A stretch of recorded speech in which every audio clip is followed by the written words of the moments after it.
over the past year, we've been cheering for the new Prius, and that's because it is an all-new vehicle and it's radically different and everything else. But we wanted to talk about how it compares to one of the most popular Prius that is out there.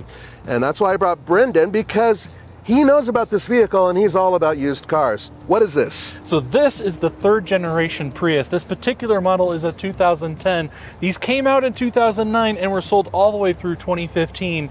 And even though that new Prius is super cool, I want to make the argument that this is the best generation Prius you can buy for the money. It's great for birth control. So here's the important part about both these vehicles. Extremely efficient, and this vehicle in particular had a couple different variants, but this one has several more. So we are talking about some significantly different vehicles. But here's the cool part. They're both extremely efficient. They're both very reliable. At least we think this one will be reliable. And then one final part about this. That's going to be a lot less expensive than that. So prior to this new generation of Prius coming out, the Prius was never considered a pretty looking car. But I will say, I think this third generation of those first four generations is probably the least ugly of all of them. You do have kind of your basic, hatchback kind of design, and I think in the back it actually finishes off like a traditional hatchback. Unlike some of the other two, this just looks like a normal everyday car. What do you think, Nathan? I really dislike it, but there are two things I like about the car. For one thing, unlike the new one, it has a rear wiper. I mean, that is really important to me. You guys can argue all you want about snow sliding off the back of aerodynamic glass. Blah. This really helps in winter conditions, which is, by the way, what we're having right now. Secondly, apparently this has adjustable aero. Look at that. Oh, yeah. Over its course of life, the plastics have kind of worn out there. Yeah, this vehicle does have a lot of miles on it, but actually it's in fairly good shape considering the amount of miles. There are a couple things about these. Early on in my career, I tested the second gen Prius, and I was always astounded by how efficient it was. And when I asked one of the designers, hey, what was your, how were you inspired? What was your inspiration? He didn't say it verbatim, but he basically said a suppository. Oh, gosh. Yeah, he was talking about fluid dynamics. Was the designer saying it? Well, he said aerodynamics and fluid dynamics, and he was talking about that, and everything really did sound similar to that to me. So that's why to my eye, these are just really unattractive, especially at the front end. Those headlights are dreadful. You have to admit that. Well, you're ruining this car for me. You're combining suppository with fluid, and it just now this car is ruined for me. Thank you. And a loose rear end. Yeah. Well, let's move on to the new one, which is much better. I'm here to tell you that longer, lower, and wider is better. It is better for at least exterior design because it just looks fabulous. Look, we've waxed on and on and on about how good looking this car looks. Even Brendan, who loves vehicles that were made during, disco era, feels that this is a pretty good looking car. But there's a couple things that you have to keep in mind. This was built for a purpose. It's very slippery, it's aerodynamic, and it's also built so it can have several different powertrains underneath it. As a matter of fact, this one is the very top of the line, so it has a plug-in hybrid system. So we're not comparing hybrid against, plug-in hybrid. But the point is that you can get a regular version of this with just a hybrid powertrain, and there's even an all-wheel drive version of this as well.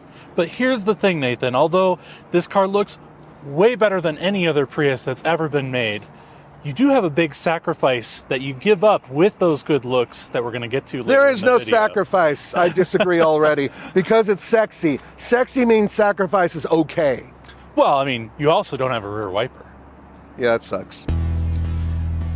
All right, it's not as low as a Corvette, but I would say it's about as low as our Mustang, which means that a large fat person like me has to duck and crunch in order to get in. I will admit that is something that the older Prius did not have as much of an issue with. As a matter of fact, they're relatively comfortable to get into. Now, with that being said, the front seats are comfortable. The overall layout, I've really learned to like it. I didn't love it at first, but I don't know, it's kind of got a retro future feel to it, kind of like the outside. And at the same time, they actually have real buttons in here, and I'm grateful for that. With that being said, there's also a lot of things on the screen that pop up, and these things that are on the screen, well, it's okay. It's not a big deal to me one way or the other. It's going to keep making that noise for a little bit. I apologize. I like the seats. Now, bear in mind that this is the upper model, so this is fake leather, but it's a very squishy, comfortable leather. It's a lot better than vinyl, I got to tell you that. And finally, lots of places to put drinks. This is actually where you would put your cell phone for charging. Isn't that cool? Little slot right there. And no sunroof. You know why? Because it's the future, and because there's solar panels up there. Now, Brendan's going to struggle to get into the back seat here, so we're going to enjoy that. Go on in, buddy. Now, climbing into the back seat, you'll see that I am also robbed of quite a bit of headspace. Now, I'm not a particularly tall gentleman. I'm only 5'9", and my hair is pressed right up against this ceiling. Well, your hair makes you 5'10", my friend. There we go, yeah. And I have to kind of tuck my toes underneath Nathan's front seat in order to fully fit in here. Now, my knees don't touch, so, it's not a bad place to be, but it's certainly not as spacious as an old Prius. All right, so climbing into the 2010 Prius, you will see that it is very easy to get into, unlike the new generation Prius, and I have plenty of headroom in here. And I will say the seat is actually not too bad. It's not what you would think with seat comfort of an economy car, but it's also not necessarily like a Mercedes S-Class. It's just kind of in between. But the way that this is laid out, I've always thought was kind of funky. You don't have anything directly in front of you to tell you your speed. Your screen is up there. Your entertainment system is here. You do have a big cubby underneath here to store a lot of your things, and that is also where your heated seat is down there. And you do have a little singular cup holder here that's currently housing the keys. You don't have a place to really put your phone unless you want to hide it in that inconspicuous space down there. You do have a second cup holder back here, but you are sacrificing some of your armrest space.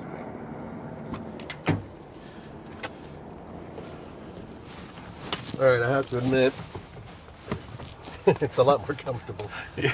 I mean, yeah, I'm sitting behind you and you have dwarf legs, but I'm still able to put my feet under this front seat easily, and my feet are much larger than yours. I'm a lot taller than you are. And, if I lean all the way back, yeah, I'm hitting the roof, but I slouch, so it's no big deal. The seats themselves, I mean, yeah, they're on the older side. This vinyl isn't as nice as that vinyl, I would say.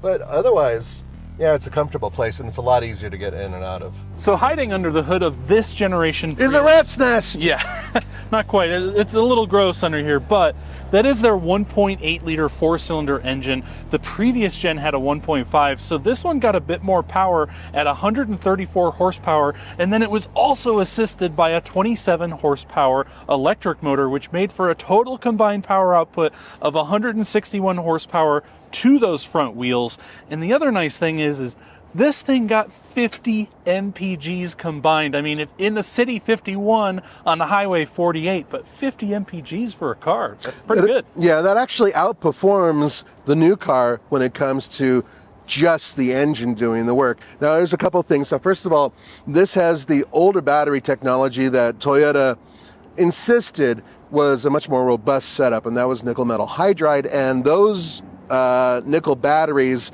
were indeed really hardy, not as much of a reputation for fire or anything like that, and they were just super strong, but they weren't as power dense as the lithium ion batteries, which are currently being used in the Prius Prime. Another thing to mention is that you do not have a mode that allows you to drive at highway speeds using all electricity or anything like that. As a matter of fact, this doesn't really have a rating, so to speak, running on all electric mode. And that's no surprise, really, but at the same time, that is something that other people at the time were starting to look at. General Motors with the Chevy Volt, which is very similar actually to this car.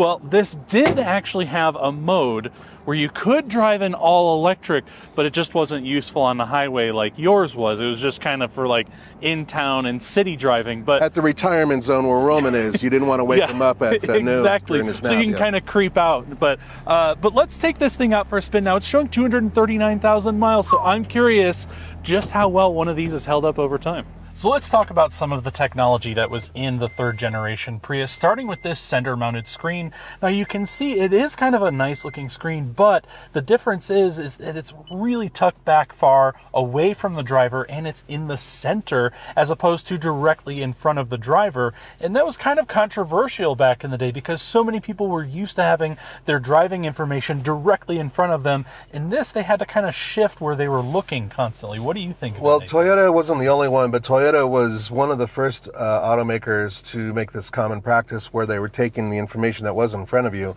and shifting it to the middle. Other vehicles were built this way. And a lot of people hated it, frankly. They could not stand having all their information in the center of the vehicle. Now, this did two things. One, this allowed, according to Toyota, your eyes to not have to drop to the front of you in order to see what was going on. You could just glance down from the street and then you would see all your basic information. So they thought it was a safety thing. Second thing is that when this vehicle was built in other countries, it was relatively easy to take the instrumentation that was already up there, flip a few things around and make it so it could be right-hand drive. That's their excuse. However, it was hated, and as such, a lot of vehicles went away from that, but not all. Today, there are still vehicles that actually have their information near the center or at the center. So that is something to keep in mind. Personally speaking, once you get used to it, it's not a big deal, but I would rather it in front of me. But moving on down to the center, now this one I think is a fairly well optioned model, having the navigation screen with satellite radio. You do get aux in this generation. I don't think there's much Bluetooth audio, although you do have a phone button here. Yeah, I think it might have Bluetooth. It might have Bluetooth. Yeah. I'm not sure. This was kind of in that transitionary period where some cars just had phone for just talking and some cars had them for audio as well. But you do have in here a automatic climate control, and then the interesting buttons that I like down here is where you have the EV, the eco mode, and the power mode. And this was kind of that first Prius to offer that EV mode where you can drive in electric only, and it gave you a few other driving modes as well, such as eco mode and a more powerful mode, and maybe that's the one we'll push when we go down the test track. All right, so getting out and driving this 2010 Prius, I have to say, Nathan, I have ridden in the back of many of these as far as ride sharing goes, because I feel like this is the official taxi or ride sharing car, but I've never actually driven one of them, and I'm just curious to feel how it drives. I mean, it seems like it doesn't feel like an economy car. It does feel like it's a little more premium than that. From day one, with both the Prius and the Yaris, and even the Echo, if you remember that one, I used to look at those vehicles and think to myself, they need to have on the side of them written car. Kind of like the way you have really cheap beer, plain label beer, or deodorant, where it just says deodorant, plain label. Because to me, they were very nondescript in terms of what they did. They were just simple, basic transportation. But this, on top of that, what people don't realize is what's going on underneath, which is actually quite a bit of tech. Well, let's fire up some of that tech. I'm going to put it here in power mode, and I've got a little test strip here that, a fast car I can get up to about 40 miles an hour. The slowest cars can do maybe 15, but let's see what this old Prius can do with 239,000 miles. Moves all right. It's not a rocket, but... No, it's not a rocket, and it's nothing exhilarating, but I did get up to about 36, 37 miles an hour on it. So it'll be relatively efficient and get you up to speed, and I don't think it's going to be dangerously slow, but it certainly doesn't have any sporting tensions at all, or intentions at all. It's as smooth as Cool Whip. But you know what, Nathan, I see over here? I see an old Prius that looks like it hasn't been well cared for. This car has clearly been well cared for to be able to make it with this many miles. Yeah, I mean, it's a lot of miles. Should we check out a really gross one that hasn't been well cared for? Sure. And I'm curious to see if it'll actually start. So Nathan, we've been driving around a well-kept high-mileage Prius. I wanted to see, though, if you have an abused high-mileage Prius, is it still a good car to buy? No. So, interesting thing about this is a 2008, right? Yes, Okay. this one's a 2008, so this is the second generation. That's right. Really got the whole shape on, and everything else. This car, that's how it really got started in my mind. But there is something important about this vehicle. When I met Roman Micah, big boss man at TFL, this is what he drove. And he insisted that this would be the next Volkswagen Beetle. He said that this car, its popularity, its utility, its usefulness, its MPG will make it the next Beetle. His words. And he was wrong, but one thing about Roman that was correct is that he managed to actually have that car in Colorado and used it as a daily driver, which is nuts considering that these older ones weren't great in snow. All right, so I got the key here, and I'm gonna hop in this guy, and I don't want to be in here for very long. It doesn't smell pleasant. I've got the key in, and well, it is very dead. You had the clutch pushed in? There is no clutch. I do have my foot on the brake pedal, and I'm holding it. Oh, God, it stinks in there. It's just starting to waft out. I wouldn't stay in there, Brendan. Yeah, I'm not letting you ride back with me after sitting in this. That thing is unpleasant. What is wrong with some of you? Why do you mistreat your cars so much? Oh, gosh. Well, I mean, so it's just the battery is dead in it. That doesn't necessarily bode to the reliability of it, but seeing as to how somebody mistreated this car. This poor thing was really mistreated. I would run. I would run away from any car that looks like this, including a Prius. Really hard to see what's going on in there. Yeah, it looks like a much more complicated engine, that's for sure. Well, it certainly is too. So, a couple things, just straight up, 220 horsepower combined. And this vehicle's overall capability really has to do with the fact that it has a fairly large 13.6 kilowatt hour battery. And that battery, which is lithium ion, you can charge it separately, or the car can charge it itself as well. As a matter of fact, as I mentioned before, there is a solar panel on the roof that will give you up to, according to Toyota, 1,000 miles additional per year. Not as simple as the other one, I should say. There's definitely a lot more screens. I mean, I'm seeing 3 just in my vicinity here if you include the backup camera. Yeah, I guess you could include that as well, but this does not come standard on the base Prius, by the way. By the way, you know who was one of the first automakers to put these out there? General Motors. Interesting. Yes, okay, so let's talk about what we got going on here. Infotainment screen right here has all of the information that the vehicle could possibly produce. That means that your driving information can pop up here on the screen based on, I want to make sure my gloves will actually work on this. Hey, I kind of do. So you can use, trip information here. If it doesn't let my gloves. All right, let's do it this way. There we go. So you can get a lot of this information. And the reason I'm pointing this out is because this is one of the big changes over the years that's happened with these types of vehicles. They're giving the driver more data and stuff that you just couldn't get out of their older tech, you can get now. And by doing that, it really does help certain types of people who really need to know what their solar panel is doing and how much power it's actually produced. So it's 71 watts or 70 now power generated. It's kind of cool for certain types of geeks. I think those with the engineering mindset would totally geek out and just sit in their car playing around with all the different features for hours. Now this screen does give you a lot of information, including in this case how much you have in terms of battery life and everything else. Now in this case we've pretty much blown through the battery, so we can't use it very much, but as we drive the vehicle there's still a reserve in the battery, and that reserve prevents it from completely discharging, meaning that the maximum power can always be maintained. Well, and I will say that I like down here too where your cooled seats and your heated seats are still physical buttons. Yeah. And even some of your climate controls are still physical buttons, where a lot of cars are moving them up into the screen and you have to kind of search for them and hunt for them. But you know what else this car does? What's that? It watches you. I don't like that part. Got cameras on you? Yeah, right now? yeah. This thing right here monitors to make sure you're watching the road and that you're not passing out. And if it thinks that you're not paying attention, it'll actually yell at you. I have 4 modes. 4. I have custom, sport, eco, and normal. No snow modes because I don't need them. Well, it seems like you have the same amount of modes as the other one. The only addition is this custom mode. And what is this custom? So you can kind of configure it how you want?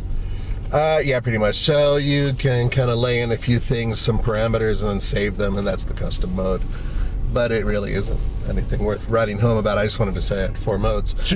And now that I'm in its power mode, actually it's sport mode, that'll allow me a little bit better acceleration, supposedly. Well, and as far as the view out front goes, now I'm kind of a 90s car guy, and Nathan, I'm going to throw to a really weird car. Do you remember the Oldsmobile Silhouette? Of course I do. Yeah. The view out of this feels a lot like that, where it seems like the dash goes on forever and that the windshield is like unreachable from someone sitting in the seat because it is such a raked windshield. Yeah, the rake on this windshield is really close to that of supercars. It's just overdone. Aerodynamics is part of it and looks is the other. I will say that the setup of having that massive dashboard going way out in front of you actually has a technical reason as well, and that has to do with the fact that you have a safe zone in front of you between you and the windshield.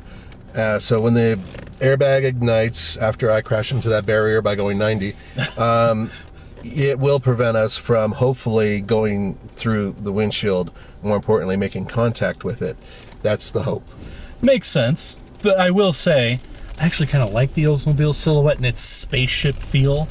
And so I kind of The Silhouette is a minivan he's talking about. Yes, I know. I'm weird, right? I get it. Well, no, the Trans van is the only way to go. That was the only. Well, that was the Pontiac Trans Sport. Transport. Yeah. That was cool. The other one, that was the Cadillac of minivans. Yeah. Otherwise, no bueno. But you got it here lined up on the test track. I think clearly it's going to be faster than ours, but I want to see if it gives you that pushback in the seat feeling that everybody's talking about. I don't think it's going to be a pushback per se, but here we go. Ready? Yeah. 3, 2, 1, and let's go. Hey! Broke some traction. Broke some traction, And spun she's the hauling. tires.